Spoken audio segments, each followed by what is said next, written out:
habitar en tu presencia,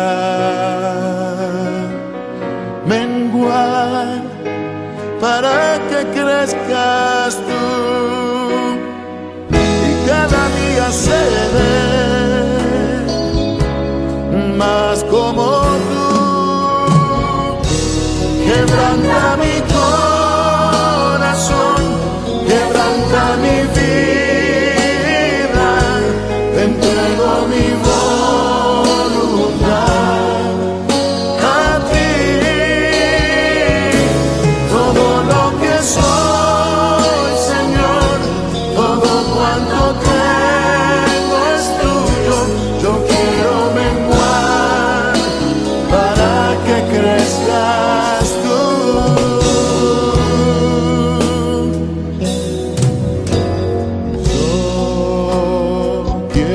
Más de ti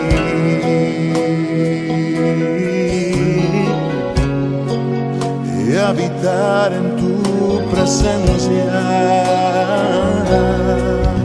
menguar para que crezcas tú y cada día seré más como tú. Quebranta mi corazón, quebranta mi vida, te entrego mi voluntad a ti. Todo lo que soy, Señor, todo cuanto tengo es tuyo. Yo quiero menguar para que crezcas tú. Quebranta mi corazón, quebranta mi vida, transfórmame entrego mi voz a ti, Señor, a ti. solo a ti. Todo lo que soy, Señor, Todo cuanto tengo es tuyo. Yo quiero menguar para que crezcas tú. Yo quiero menguar para que crezcas tú. Yo quiero menguar para que crezcas tú, Jesús.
El libro de los Proverbios, capítulo 9.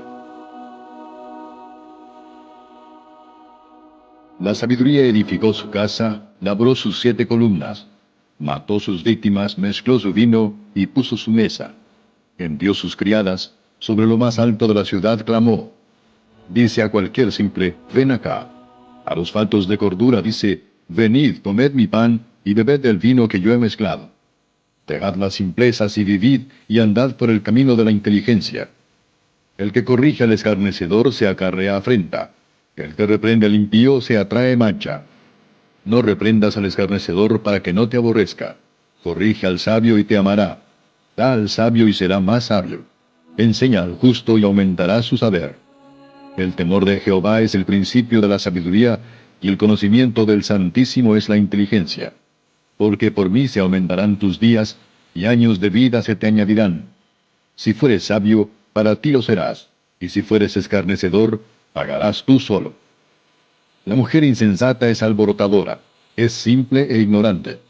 Se sienta en una silla a la puerta de su casa, en los lugares altos de la ciudad, para llamar a los que pasan por el camino, que van por sus caminos derechos. Dice a cualquier simple, ven acá. A los faltos de cordura dijo, las aguas hurtadas son dulces, y el pan comido en oculto es sabroso. Y no saben que allí están los muertos, que sus convidados están en lo profundo del Seol.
Cuán firme cimiento se ha dado a la fe de Dios en su eterna palabra de amor.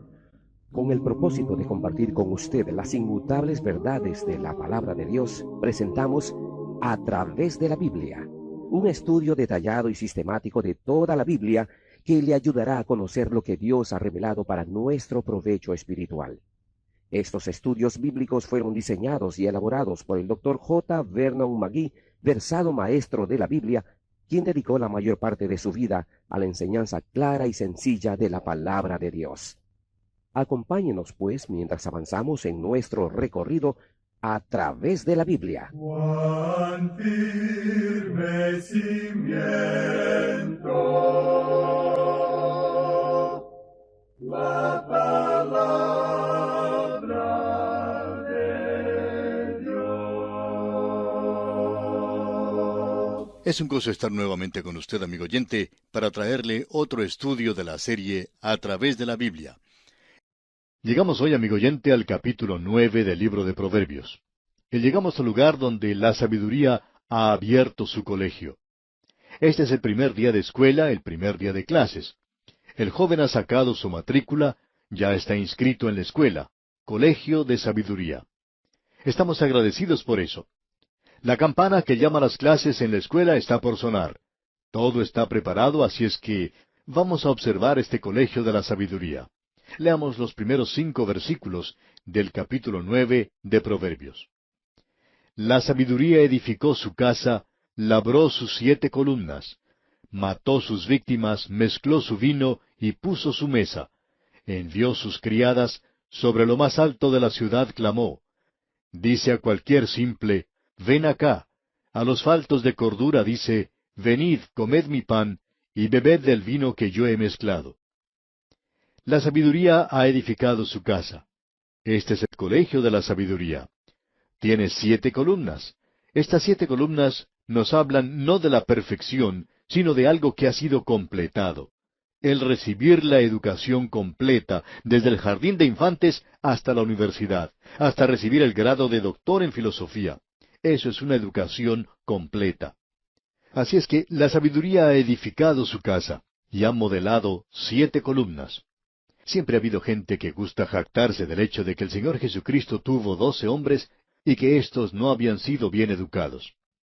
En cierta ocasión, Un hombre que escribió se quejaba de que utilizáramos el término doctor. Bueno, quizá cuando es un título honorario, tal vez no tenga mayor importancia. Y también si ha sido dado por una escuela o un colegio que no vale la pena, pues ese título entonces tampoco vale mucho. Pero si una persona ha trabajado para ganarse el grado de doctor, no vemos ninguna razón por qué no se pueda utilizar ese término. Y pensamos que está bien el hacer tal cosa. Pero a este señor que nos escribió no le gustaba eso, porque él pensaba que ninguno de los 12 apóstoles había recibido un título de doctor. Pues bien, quisiéramos decirle a él y a cualquier otra persona que piense como él, que no desprecie el conocimiento o la sabiduría. No estamos muy seguros que las universidades del presente estén dando mucha sabiduría o conocimiento. Sentimos cierta angustia al observar algunas de las cosas que se están haciendo y que nos están contando que se hacen. Cierto joven estaba tratando de obtener un título de máster para poder enseñar, y él estaba tomando un curso de historia donde se le había dicho que se olvidara de las fechas y de las personas, que todo lo que él tenía que hacer era tratar de entrar a conocer, a darse cuenta y a sentir el estilo de vida de esa época para poder entender la actitud de la gente de esa era. Bueno, amigo oyente, para nosotros esa es una clase de educación un poco rara. Creemos que los datos y las fechas son de suma importancia, y nos imaginamos que llegará algún día cuando van a enseñar aritmética y matemáticas de esta misma manera, según lo sienta uno. Usted se da cuenta de lo que estamos diciendo, según lo que usted sienta acerca de un número. Usted en realidad no tiene que resolver el problema para buscar la respuesta. Simplemente tiene cierto sentimiento acerca de eso. Bueno, quizá las cosas se están moviendo en esa dirección hoy y nosotros aún creemos que los hechos son hechos. Escuche lo que tenemos que decir ahora por un momento. Cualquier persona que haya pasado 3 años con el Señor Jesucristo no es una persona ignorante. Esos 12 hombres que estuvieron con Él estuvieron llenos de un gran conocimiento, aun Judas Iscariote. Ellos habían aprendido mucho del Maestro, el mejor Maestro que haya conocido este mundo.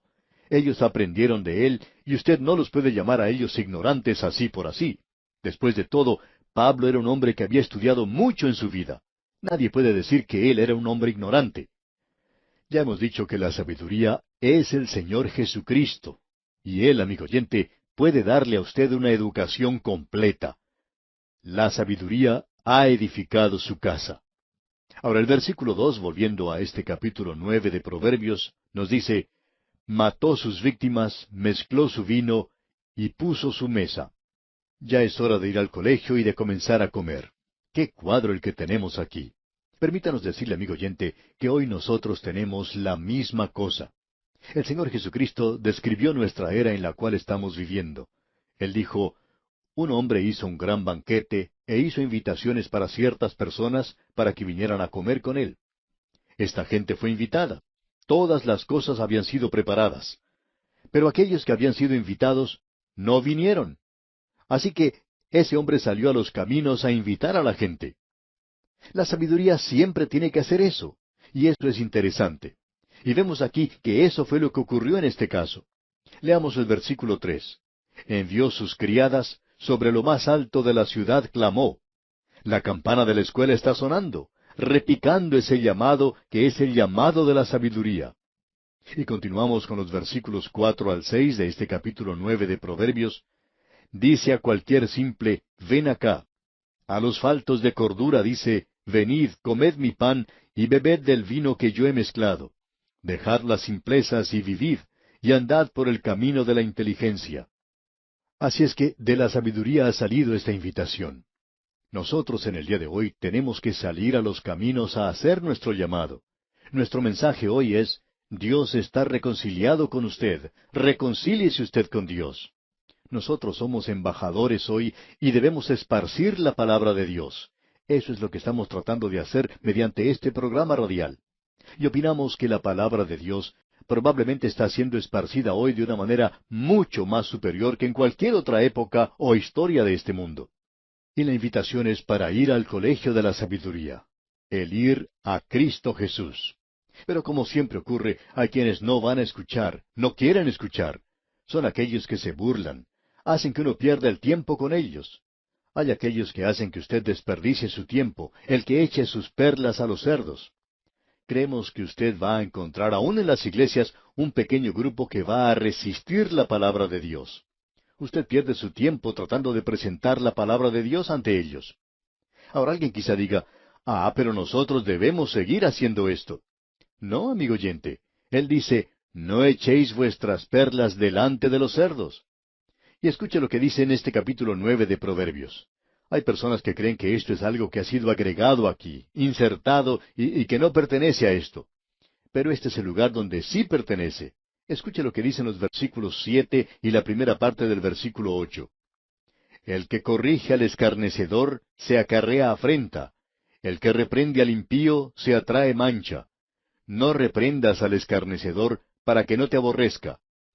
Usted le presenta la palabra de Dios a algunas personas y ellos lo van a aborrecer. En la segunda parte del versículo 8 y el versículo 9 también dicen, corrige al sabio y te amará. Da al sabio y será más sabio. Enseña al justo y aumentará su saber. Esta es la norma que nos ha llegado a través de las edades. Hay algunas personas que son tan huecas y vacías e ignorantes que no reciben la palabra de Dios. Hay aquellos hoy que conocen tan poco que no le aceptan a Él para nada. Se habla mucho en estos días acerca de las personas que son liberales, de cuán tolerantes son. ¿Sabe usted que la persona liberal o el individuo que tolera esas ideas liberales es quien ha quitado la religión de los colegios? Habla de los fundamentalistas como que son fanáticos. Y me gustaría saber quién es realmente el fanático. A mí no me molesta que se enseñe la evolución en los colegios, si me permiten a mí enseñar también la Biblia junto con ese otro tema. Pero los fanáticos son liberales en nuestros días. Y ellos son los que dicen, no, nosotros no vamos a aceptar eso.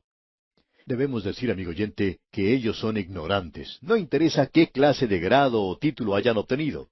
Tienen ideas mezquinas, no están dispuestos a que se pueda enseñar la palabra de Dios. Usted pierde su tiempo con ellos también, podemos decir de paso. Y esto es algo interesante. Mientras menos conozca el hombre, piensa que conoce más. Eso es por lo general la regla. Nunca nos hemos encontrado con una persona liberal que no haya creído ser muy inteligente. Pensaba que lo sabía todo. Pensaba que comprendía todo y en realidad no sabía nada. Mientras más sepa el hombre, más se dará cuenta de su ignorancia y sus limitaciones. Cierto predicador, alguien que era considerado de los mejores, dijo en cierta ocasión, mientras más estudio la Biblia, más me doy cuenta de lo ignorante que soy de la palabra de Dios. Bueno, volviendo a este capítulo 9 de Proverbios, notemos lo que dice ahora en el versículo 10. El temor de Jehová es el principio de la sabiduría, y el conocimiento del Santísimo es la inteligencia. Alguien nos va a decir, ya hemos escuchado eso antes en este libro. Sí, así es. Cuando este joven, y era entonces pequeñito, se encontraba en su hogar, la primera lección que aprendió fue el temor de Jehová. El temor de Jehová es el principio de la sabiduría, y el conocimiento del Santísimo es la inteligencia. Y luego en el momento que salió a la vida, antes de comenzar en el colegio, recibió esto nuevamente. Antes de ir a la universidad, recibió eso otra vez. Y ahora que está en la universidad de la vida y en el colegio de la sabiduría, esta es la universidad del entendimiento, ¿cuál es la primera lección que recibe? El temor de Jehová es el principio de la sabiduría. Allí es donde uno debe comenzar. Y si usted no ha comenzado allí, amigo oyente, entonces no ha comenzado. El hombre es un insensato, y eso es lo que dice este libro aquí. El hombre es un insensato si quiere vivir sin Dios en este mundo. Usted se preocupa hoy acerca de la protección y la seguridad. La seguridad en el camino, la protección en el hogar, quiere tener algo asegurado para su ancianidad. Usted quiere estar seguro que todo está bien arreglado en su vida, y por tanto tiene cuidado de conseguirse un seguro de vida, pagar la póliza, y creemos que debería hacer eso. Creemos que es inteligente hacer eso. Pero amigo que nos escucha, ¿qué hace acerca de la eternidad? ¿Está usted planeando algo? ¿Tiene usted seguridad, un seguro para la eternidad? ¡Qué insensato es esto! ¡Qué insensato es vivir una vida sin Dios! El temor de Jehová es el comienzo de la sabiduría. Ahora en el versículo 11 de este capítulo 9 leemos, Porque por mí se aumentarán tus días, y años de vida se te añadirán. Y eso lo podemos aplicar a la eternidad, digamos de paso. Luego el versículo 12 dice, Si fueres sabio, para ti lo serás, y si fueres escarnecedor, pagarás tú solo. Si usted quiere ser sabio, inteligente, entonces hará las preparaciones necesarias para su alma, para la eternidad.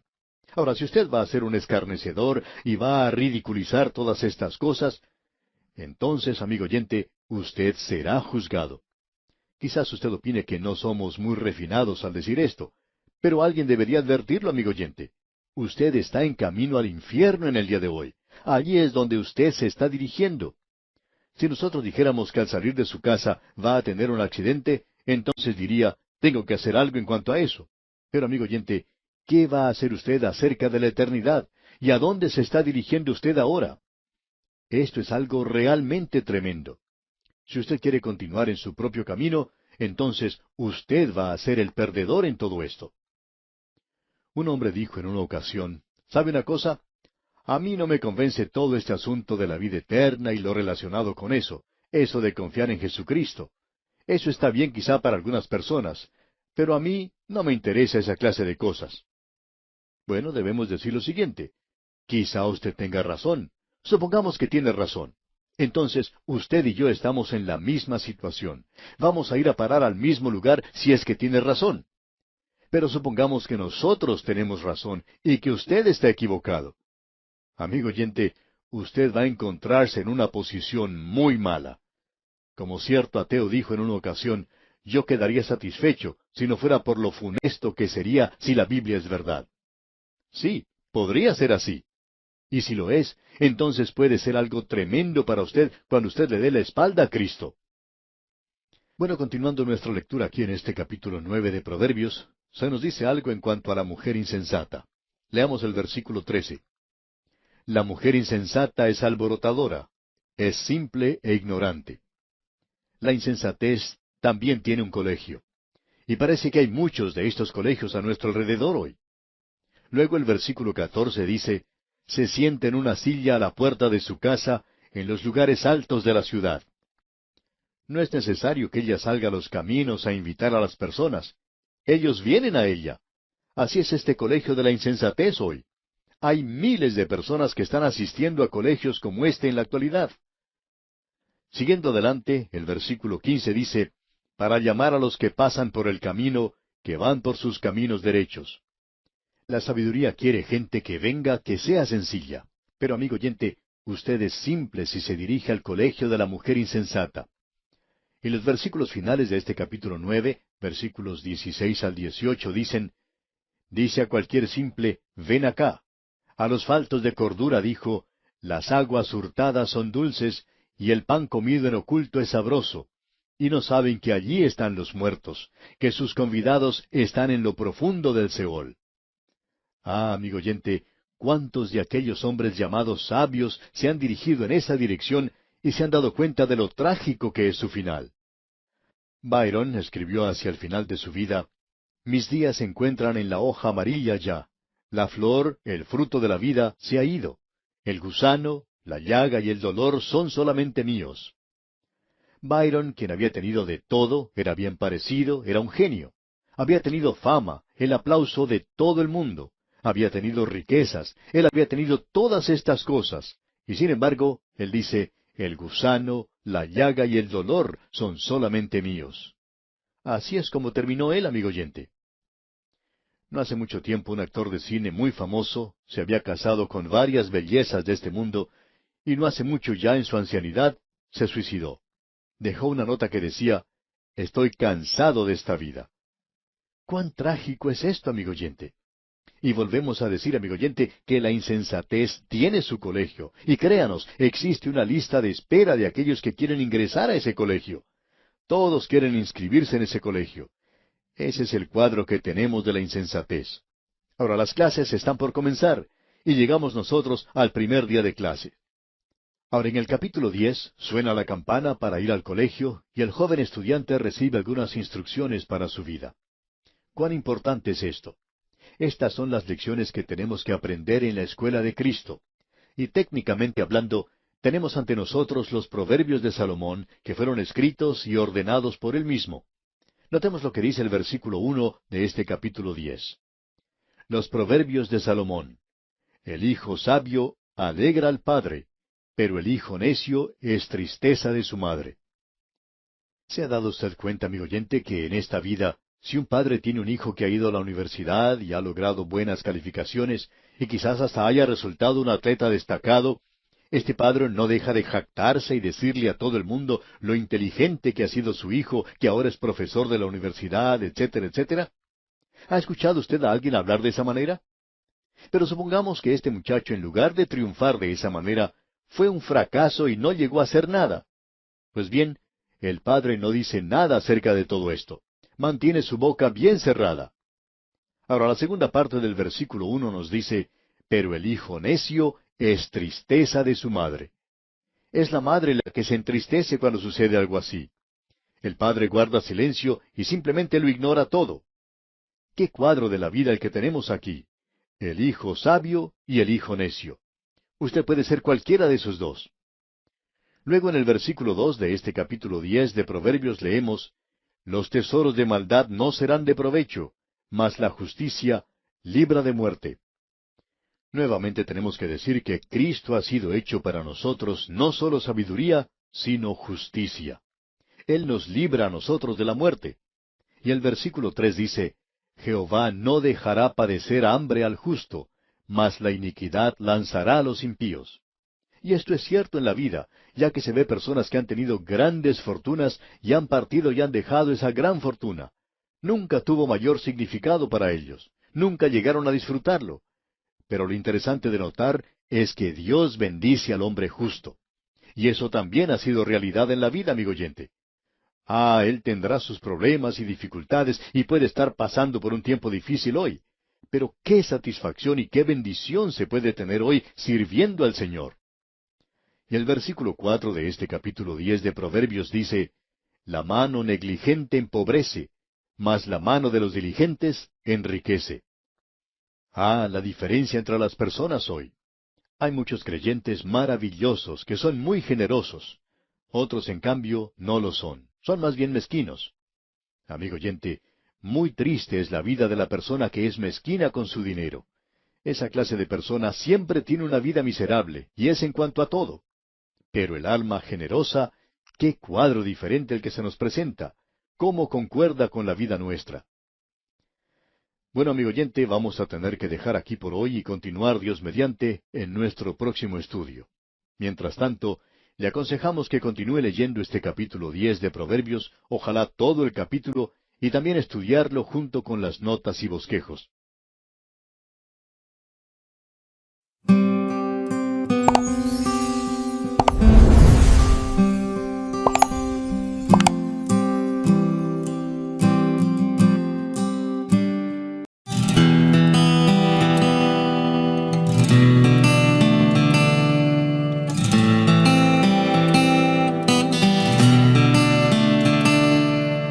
Úsame como instrumento para levantar a aquel que está caído, dar de beber a aquel que está sediento y restaurar a aquel que está afligido. Úsame con unción en cada letra de mi canción, con palabras de salvación que le dé vida al corazón. Úsame, úsame.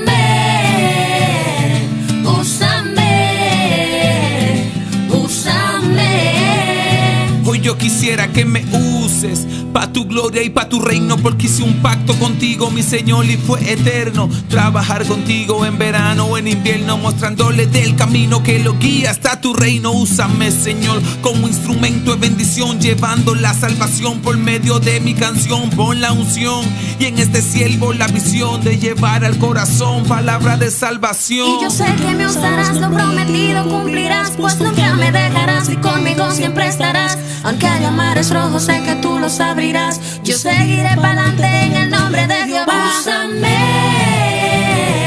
úsame, úsame, úsame, úsame,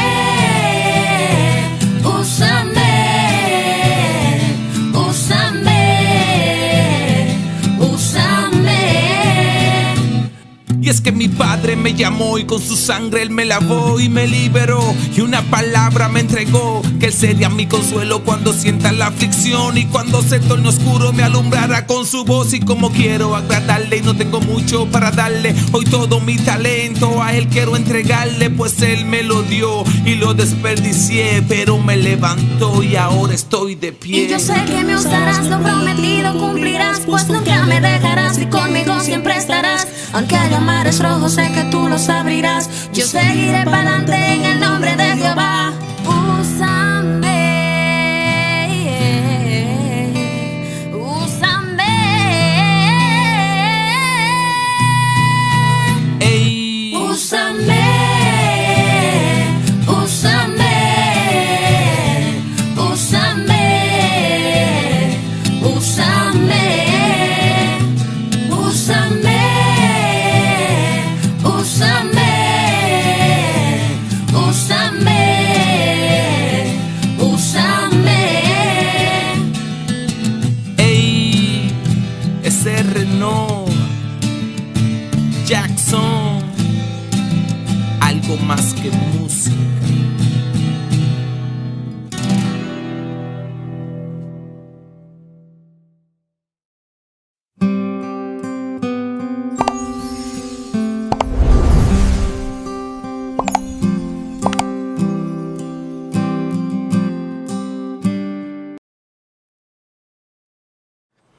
El libro de Números.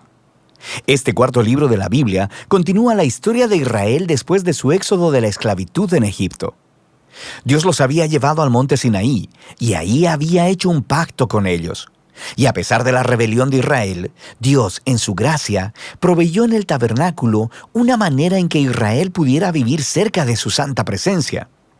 Así que el libro de Números comienza cuando Israel termina su estadía de 1 año en el monte Sinaí, y ellos se dirigen al desierto en camino a la tierra que Dios le prometió a Abraham. La narrativa del libro está diseñada de acuerdo a las etapas de su viaje, así que la primera sección empieza en el monte Sinaí, pero luego ellos salen y viajan al desierto de Parán.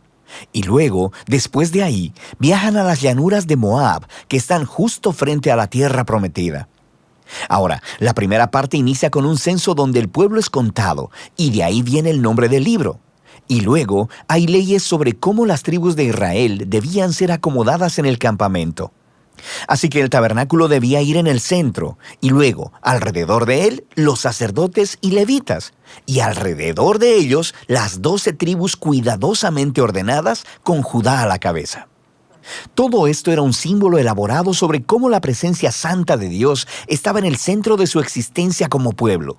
Esto es seguido por toda una serie de leyes que comunicaban las leyes de pureza del libro de Levítico. Si la presencia de Dios iba a estar en medio de ellos, debía hacerse todo el esfuerzo para que el campamento fuera un lugar puro, un lugar que reciba la santidad de Dios.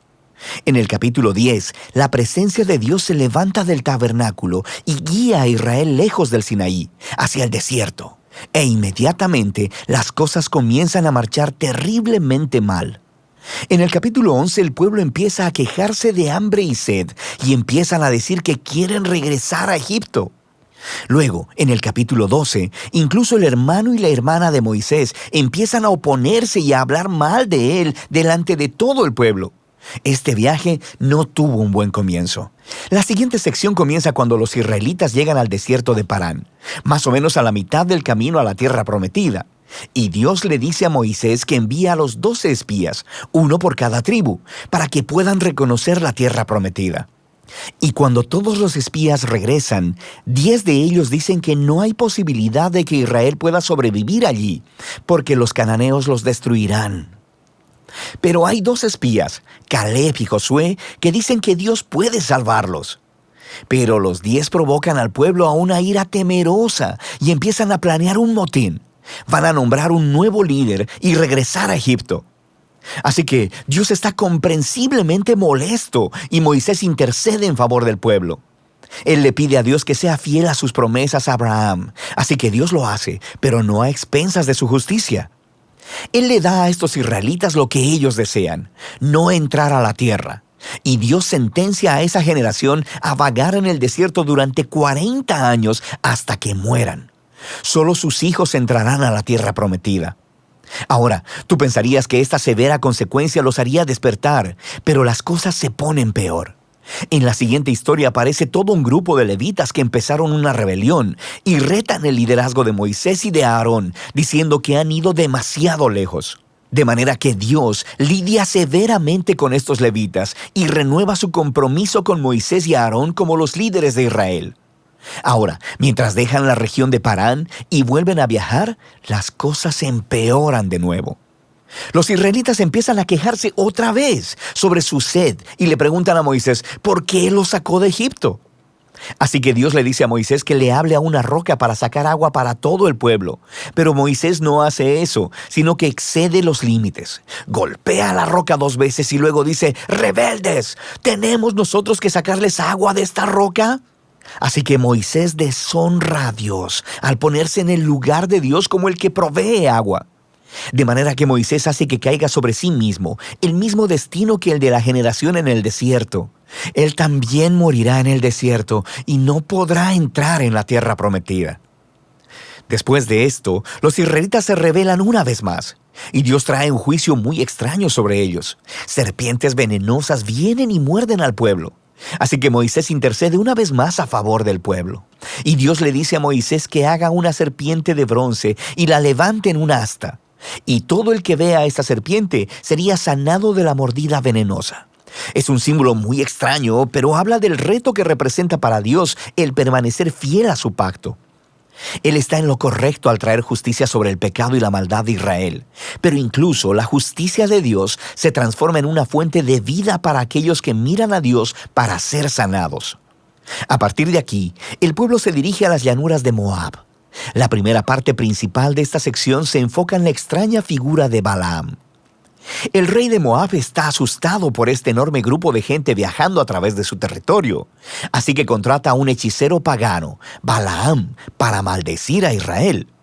Y en 3 ocasiones distintas, Balaam descubre que no puede maldecirlos. Él solo puede hablar bendición sobre Israel. Recuerda la promesa de Dios a Abraham en Génesis 12. Así que no solo Balaam no puede maldecir a Israel, sino que Dios le da una visión sobre un futuro rey israelita que un día traerá la justicia de Dios a todas las naciones. Esta visión recuerda la promesa de Jacob a Judá en Génesis capítulo 49. Ahora, vale la pena detenernos a reflexionar en el flujo del libro hasta ahora. Las historias de rebelión en el desierto se amontonan una sobre otra, poniéndose cada vez peor. Y aunque Dios trae actos parciales de juicio sobre Israel, también continúa mostrándoles misericordia, proveyendo comida y agua en el camino. Y la historia de Balaam muestra la gracia de Dios de manera resplandeciente, porque ahí está Israel, en el campamento, murmurando y rebelándose. Pero en lo alto de las montañas, sin que ellos lo sepan, Dios los está protegiendo y hasta bendiciendo. Y es este contraste entre la rebelión de Israel en el desierto y la fidelidad de Dios lo que hizo a estas historias tan importantes para las postreras generaciones de Israel. Y las historias del desierto son recontadas una y otra vez por los profetas y los poetas bíblicos, e incluso por los apóstoles en el Nuevo Testamento. Y estas historias siempre sirven como advertencia, que aunque Dios permanecerá fiel a sus promesas del pacto, Él también permitirá que su pueblo sea parte de Él en rebelión y que enfrente las consecuencias. Después de esto, el resto del libro se enfoca en los hijos de la generación que pereció en el desierto, y ellos empiezan a prepararse para heredar la tierra prometida. Ellos hacen otro censo de la nueva generación, y luego ganan muchas batallas a los pueblos de alrededor. Y luego, algunas de las tribus empiezan a asentarse en la tierra prometida. Así que el libro termina con la nueva generación lista para entrar en la tierra prometida. Y Moisés está a punto de darles sus últimas palabras de sabiduría y advertencia. Pero por ahora, de eso trata el libro de Números.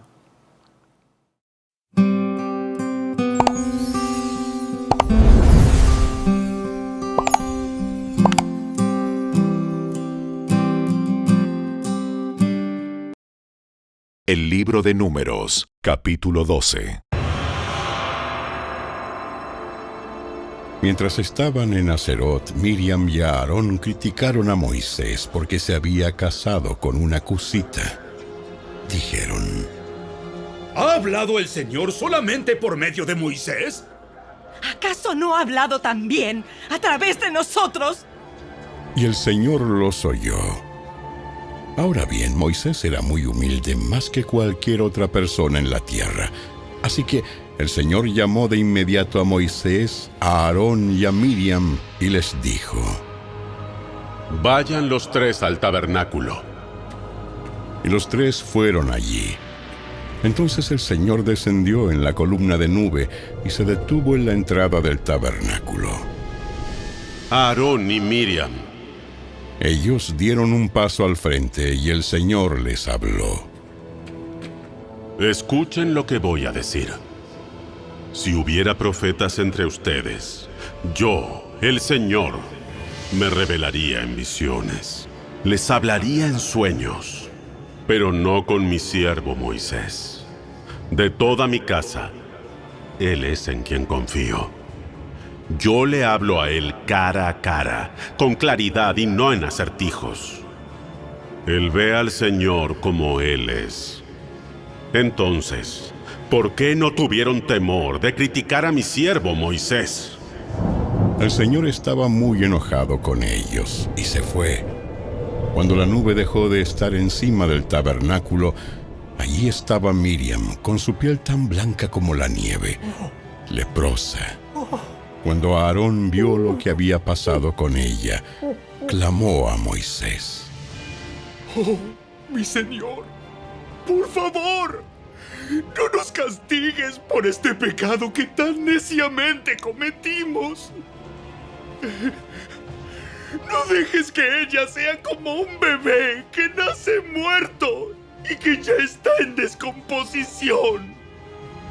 Entonces Moisés clamó al Señor: ¡Oh Dios! Te suplico que la sanes. Pero el Señor le dijo a Moisés: Si el padre de Miriam tan solo la escupiera en la cara, ¿no duraría su contaminación 7 días? Por lo tanto, manténla fuera del campamento durante 7 días, y después podrá ser aceptada de nuevo. Así que Miriam permaneció fuera del campamento durante 7 días, y el pueblo esperó hasta que la trajeron para continuar su viaje. Fue entonces cuando salieron de Haserot y acamparon en el desierto de Parán.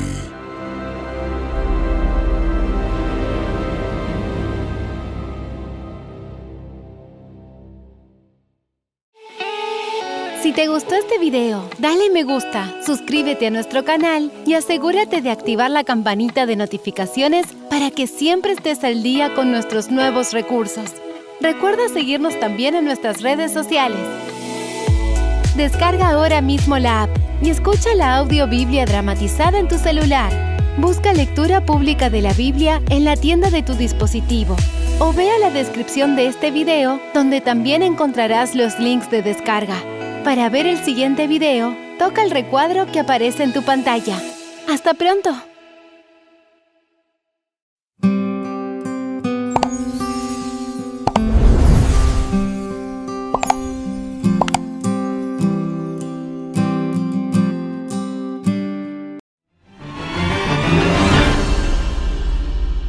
Hola, bendiciones, familia del canal Esperanza Digital Estudio. Bienvenidos una vez más a nuestro recorrido explicativo por la Biblia. Yo soy Alexander Suárez y para mí es un placer continuar con ustedes el estudio sistemático de la Palabra de Dios. Quiero agradecerles de corazón por formar parte de esta familia de esperanza, por cada día llevar la secuencia de los estudios, por compartir estos videos con otras personas, por suscribirte a este canal, por los comentarios que ustedes dejan cada día. Para mí es un motivo de gozo, también es una motivación de perseverar en este estudio sistemático y también quiero pedirles disculpas porque en los 2 videos anteriores hice transmisiones en directo en horas de madrugada y el fluido del internet era un poco defectuoso, así que los videos no quedaron de la mejor manera, pero igualmente están allí con una información que considero que es adecuada para nuestra vida. Por este motivo y viendo que tiende a ser defectuoso los videos en transmisión en directo, he decidido continuar haciendo los videos pregrabados y editados. Espero que igualmente sean una bendición para tu vida. Hoy hemos llegado al capítulo número 12 del libro de Números. Un libro que nos presenta cómo Dios organizó a su pueblo en el desierto y lo estaba preparando para entrar a la tierra de Canaán. Y el pueblo estaba dispuesto a obedecer la voz del Señor. Dios le dice a Moisés: cénsame a los jóvenes, a los hombres, a los varones mayores de 20 años que estén dispuestos para salir a la guerra. Y Moisés hizo el censo de más de 600,000 hombres. El pueblo estaba dispuesto a hacer la voluntad del Señor. Después se censaron a los levitas, que fueron 22,000 levitas de un mes para arriba. Y también se pagó el precio por los primogénitos, y Dios seleccionó a los levitas para que ministraran en el santuario como sacerdotes, y también al grupo de los meraritas, los coatitas y los gersonitas para que fueran los encargados de transportar el santuario en el momento en que Dios dispusiera la marcha rumbo a la tierra de Canaán. Y el pueblo estaba dispuesto a hacer todo, hicieron todo conforme a Dios había indicado. Se hicieron trompetas de plata para que anunciasen en el momento en que debían marchar, para advertir en el caso que viniesen enemigos, o también en las circunstancias de reunir a los príncipes para recibir otro tipo de instrucciones. Dios no dejaba de comunicarse con su pueblo y les dio un orden específico alrededor del santuario y un orden de marcha. El pueblo hizo todo de acuerdo a lo que Dios había dicho. Y así debemos ser nosotros. Escuchar la voz de Dios y obedecer a sus instrucciones. Y en los primeros 10 capítulos vemos cómo ese pueblo, con ese nuevo orden, estaba gozoso y dispuesto a marchar rumbo a la tierra de la promesa. Así como tú y yo estamos marchando cada día rumbo a la nueva Jerusalén, a esa que ha de descender del cielo como una esposa ataviada para su marido. Pero el capítulo 11 hace un cambio radical. Un grupo mixto, llamado los extranjeros, personas que habían entrado al pueblo de Israel, que en la salida de Egipto decidieron formar parte del pueblo de Dios, porque vieron los milagros, las maravillas, fueron librados de las plagas, cruzaron el Mar Rojo, comieron el maná, escucharon la voz de Dios en el monte Sinaí, pero esos mismos habían motivado al pueblo de Israel a adorar el becerro de oro. Estos extranjeros, este grupo mixto, que no había comprendido a cabalidad el plan de Dios, estaba influenciando de manera negativa al resto del pueblo de Israel.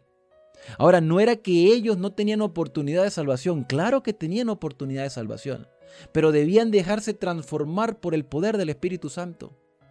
Tú y yo, mis queridos amigos, no pertenecemos al linaje de los israelitas étnicos. No hemos nacido en Israel ni somos hijos de judíos. Somos, por así decirlo, extranjeros o gentiles.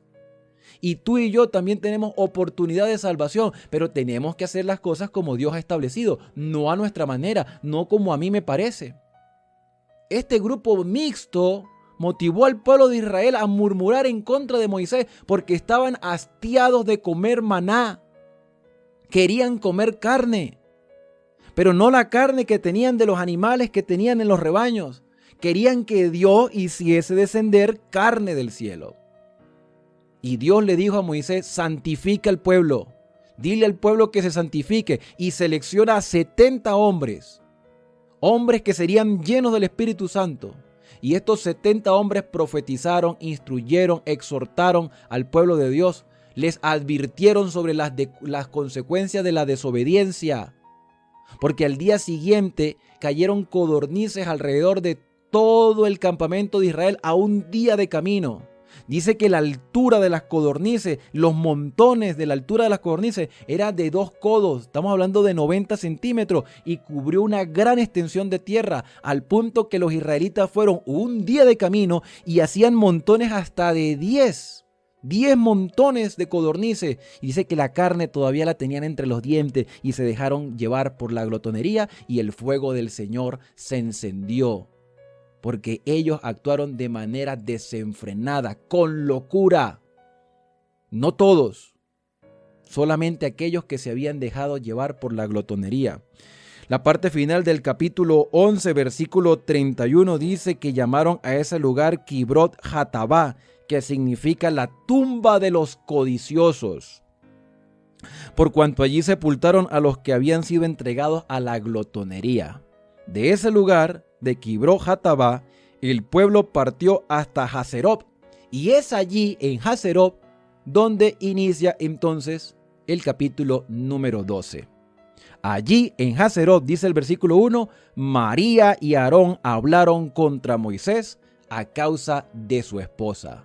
María y Aarón, los dos hermanos de Moisés, aquellos que tenían relevancia espiritual en el pueblo de Israel, no se habían percatado correctamente de la situación, porque lo mismo que hicieron los extranjeros, lo hicieron ellos, criticar, juzgar a Moisés. ¿Cuál era el motivo de la crítica hacia Moisés? La esposa de Moisés. La Biblia dice que esta mujer era extranjera, era de Cus. La versión que yo tengo dice que era etíope, era de las tierras africanas, una mujer de piel oscura. El problema no era el color de piel de la mujer, el problema era que era extranjera, y los extranjeros habían traído dolor al pueblo de Israel. Pero como Dios es el que conoce los corazones y escudriña lo interno de nuestro ser, Él sabía que Séfora no era una mujer simplemente que había llegado y se había casado con Moisés. Era una mujer espiritual que había sido criada por Jetro. Jetro era un sacerdote de Dios respetado. El cuñado de Moisés también habitaba allí con el pueblo de Israel y fue invitado por Moisés para que viviese con ellos en la tierra de Canaán. Esta familia era una familia espiritual. Fue Séfora, la esposa de Moisés, quien circuncidó a su hijo, aun cuando Moisés no había aceptado la circuncisión para su hijo, y Dios estuvo a punto de matar a Moisés, y Séfora salió y obedeció al Señor y le salvó la vida a Moisés. Ahora María y Aarón, esa misma María que cuidó de niño a Moisés, esa misma María que cruzó el Mar Rojo y al otro lado del mar entonó cantos de alabanza al Señor, viendo que los extranjeros han traído dolores al pueblo, ahora juzga a su hermano por la esposa que tiene. La sierva del Señor, en el libro Patriarcas y Profetas, en la página 353, dice que en Hazerot, el siguiente sitio en donde acamparon después de salir de Tabera, una prueba aún mayor esperaba a Moisés. Aarón y María habían ocupado una posición encumbrada en la dirección de los asuntos de Israel. Ambos tenían el don de profecía y ambos habían estado asociados divinamente con Moisés en la liberación de los hebreos. Dice el libro del profeta Miqueas, capítulo 6, versículo 4, envié delante de ti a Moisés, a Aarón y a María. Se mencionan a estos tres personajes como dos grandes hombres de Dios y una mujer de Dios que fueron movidos por el Espíritu Santo para liderizar al pueblo de Israel en el momento en que estaban viviendo la más terrible opresión en Egipto. En temprana edad María había revelado su fuerza de carácter cuando siendo niña vigiló a la orilla del Nilo el cesto en que estaba escondido el niño Moisés. Su dominio propio y su tacto habían contribuido a salvar la vida del libertador del pueblo. Ricamente dotada en cuanto a la poesía y a la música, María había dirigido a las mujeres de Israel en los cantos de alabanza y las danzas en las playas del Mar Rojo. Ocupaba el segundo puesto después de Moisés y Aarón en los afectos del pueblo y los honores otorgados por el cielo. Pero el mismo mal que causó la primera discordia en el cielo brotó en el corazón de esta mujer de Israel, y no faltó quien se uniera con ella en su desafecto. Ni María ni Aarón fueron consultados en el nombramiento de los 70 ancianos, y esto despertó su celo contra Moisés. Durante la visita de Jetro, mientras los israelitas iban hacia el Sinaí, la pronta aceptación por Moisés de los consejos de su suegro hizo temer a Aarón y a María que la influencia que ejercía sobre el gran caudillo superara a la propia. En la organización del Consejo de los Ancianos, creyeron que tanto su posición como su autoridad habían sido menospreciadas. Dios había dicho a Moisés, selecciona a 70 hombres. Hombres que fueron llenos del Espíritu Santo, pero a María y a Aarón no se les consultó, porque es que Dios no tiene que consultar a nadie.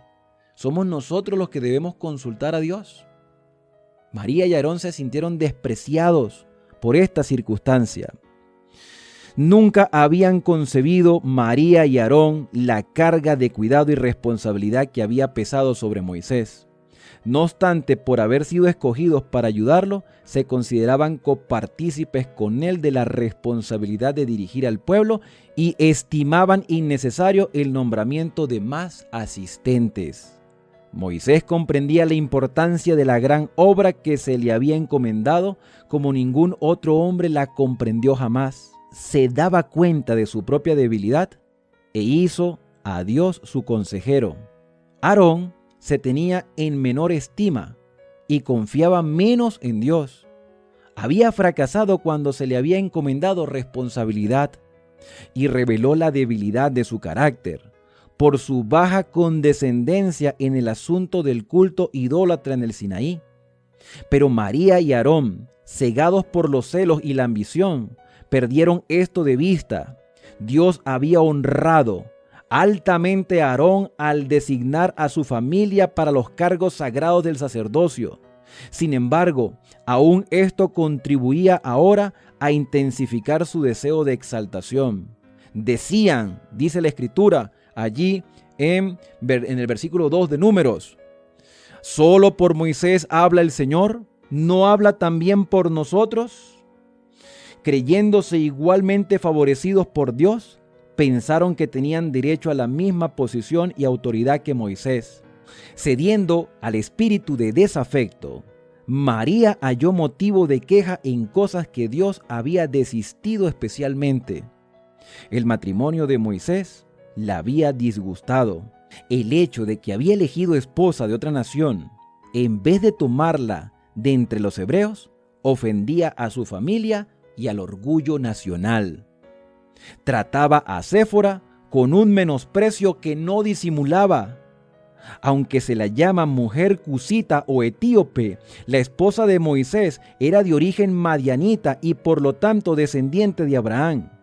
En su aspecto personal, difería de los hebreos en que era un tanto más morena.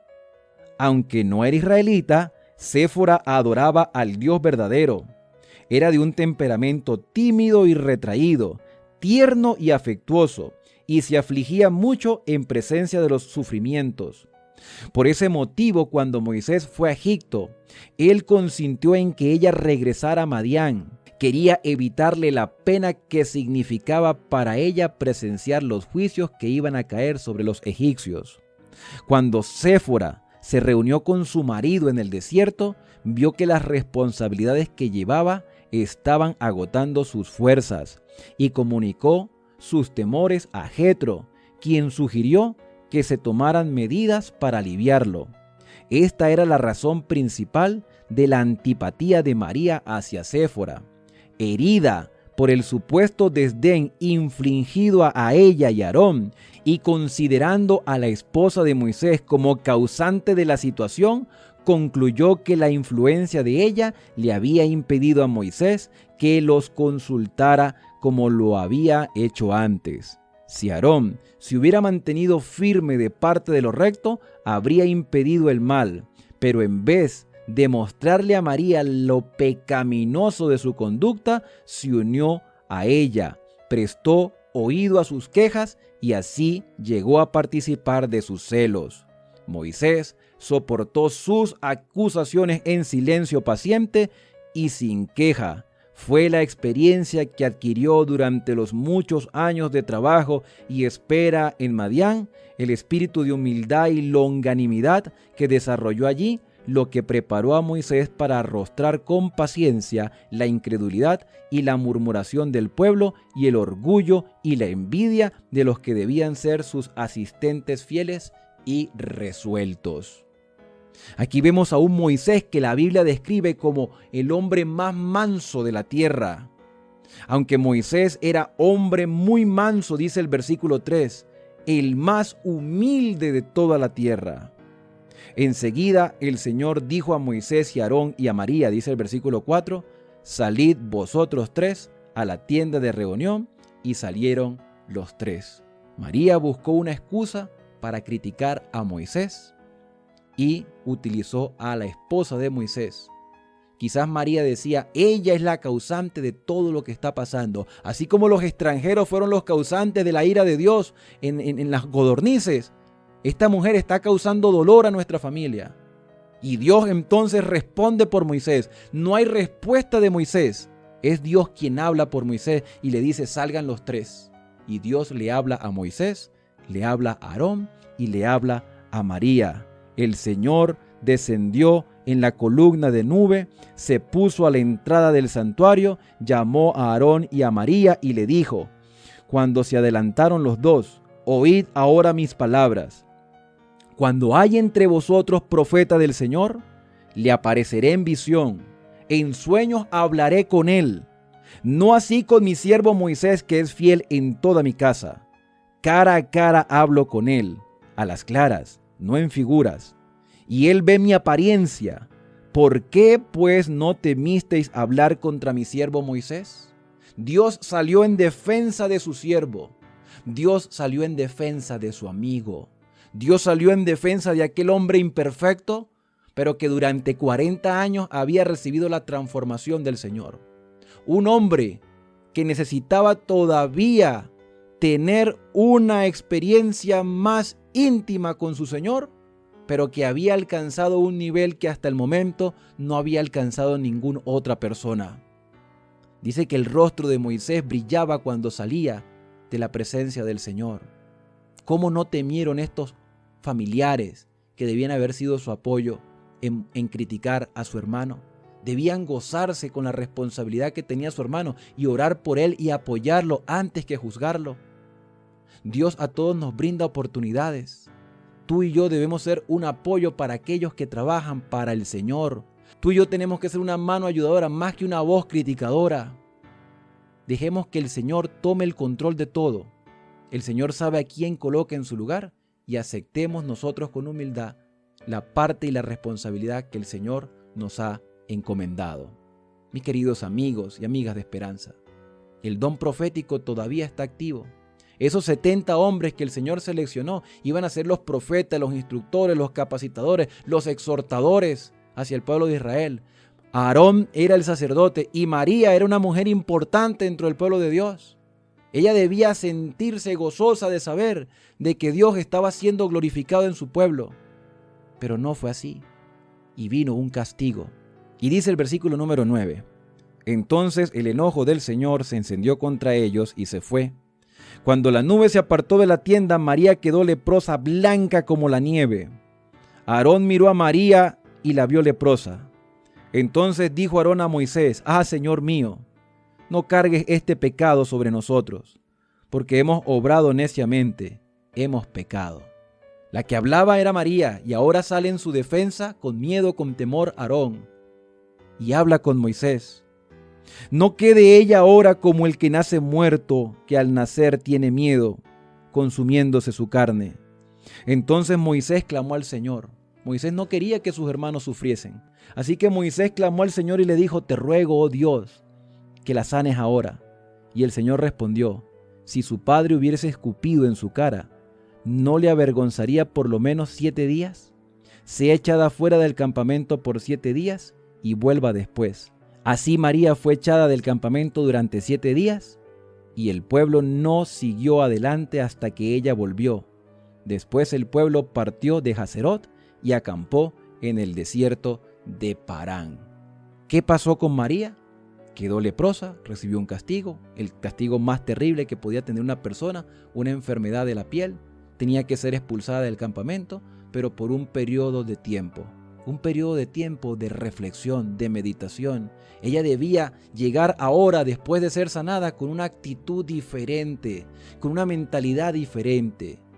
A veces Dios permite que las cosas vayan un poco mal para que tú y yo podamos reflexionar, para que podamos entender que Él tiene el control de todas las cosas.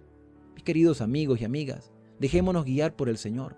Dejemos que el Señor tenga el control de todo. Hagamos su voluntad y pidámosle a Él que nuestra vida sea un ejemplo de responsabilidad y de respeto. Que se haga la voluntad de Dios en nosotros y pidámosle al Señor que cada día transforme nuestra mente y nuestro corazón. Esto tiene que ser para nuestra vida una lección de esperanza, un mensaje que nos motive y nos exhorte a permitirle al Señor que Él sea el que guíe todas las cosas, no nosotros. Contentémonos con la responsabilidad que Él nos ha dado, que ya es suficiente. ¿Podemos hacer más para el Señor? Sí, siempre y cuando Él nos dé el permiso. ¿Qué te parece si en este momento nos acercamos a Dios a través de la oración? Querido y amante Padre, en esta oportunidad, al reflexionar sobre la historia de Moisés, Aarón y María, nos damos cuenta que eres tú el único que tiene el control de todas las cosas. Nosotros no somos sino simplemente instrumentos en tus manos.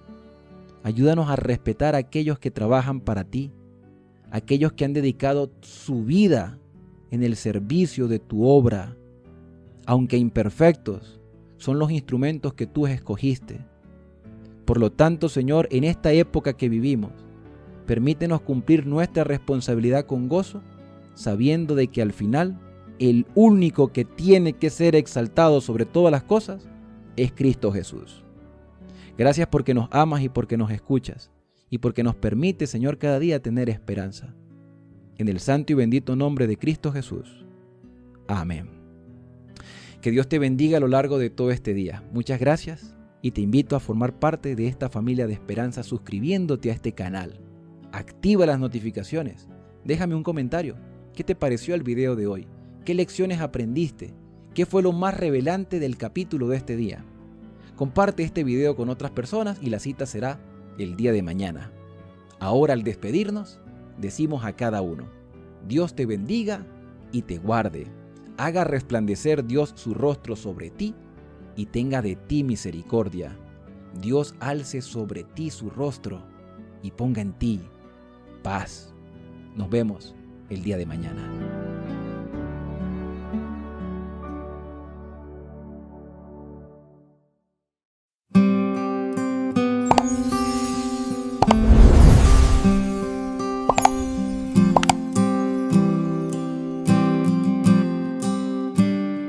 Capítulo 12. María y Aarón hablaron contra Moisés a causa de la mujer cusita que había tomado, porque él había tomado mujer cusita. Y dijeron: ¿solamente por Moisés ha hablado Jehová? ¿No ha hablado también por nosotros? Y lo oyó Jehová. Y aquel varón Moisés era muy manso, más que todos los hombres que había sobre la tierra. Luego dijo Jehová a Moisés, a Aarón y a María: salid vosotros tres al tabernáculo de reunión. Y salieron ellos tres. Entonces Jehová descendió en la columna de la nube, y se puso a la puerta del tabernáculo, y llamó a Aarón y a María, y salieron ambos. Y él les dijo: oíd ahora mis palabras. Cuando haya entre vosotros profeta de Jehová, le apareceré en visión, en sueños hablaré con él. No así a mi siervo Moisés, que es fiel en toda mi casa. Cara a cara hablaré con él, y claramente y no por figuras, y verá la apariencia de Jehová. ¿Por qué pues no tuvisteis temor de hablar contra mi siervo Moisés? Entonces la ira de Jehová se encendió contra ellos, y se fue. Y la nube se apartó del tabernáculo, y aquí que María estaba leprosa como la nieve. Y miró a Aarón a María, y aquí que estaba leprosa. Y dijo a Aarón a Moisés: ah, Señor mío, no pongas ahora sobre nosotros este pecado, porque locamente hemos actuado y hemos pecado. No quede ella ahora como el que nace muerto, que al salir del vientre de su madre tiene ya medio consumida su carne. Entonces Moisés clamó a Jehová diciendo: te ruego, oh Dios, que la sanes ahora. Respondió Jehová a Moisés: pues si su padre hubiera escupido en su rostro, ¿no se avergonzaría por 7 días? Sea echada fuera del campamento por 7 días, y después volverá a la congregación. Así María fue echada del campamento 7 días, y el pueblo no pasó adelante hasta que se reunió María con ellos. Después el pueblo partió de Aserot, y acamparon en el desierto de Parán. Capítulo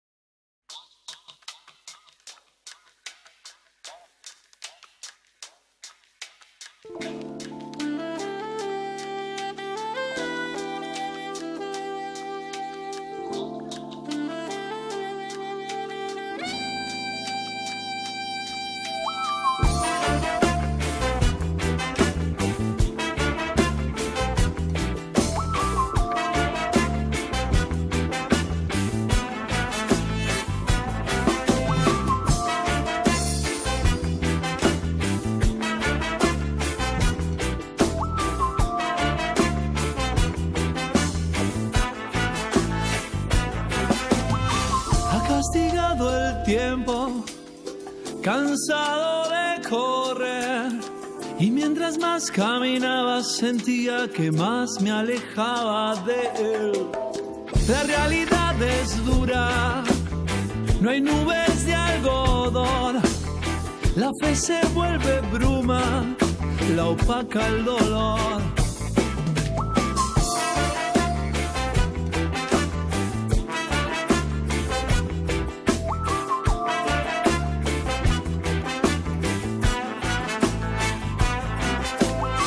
Sin claridad mis días, mis noches sin calor, las pocas alegrías las dejé en un rincón.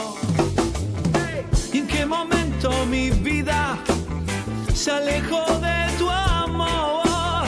Si pareciera que fue ayer que te di el corazón. Y hoy será que la niña de tus ojos vuelvo a ser la mirada perfecta, en tu rostro puedo ver, brillará nuevamente como un sol de amanecer. Por tu amor hoy he vuelto a renacer.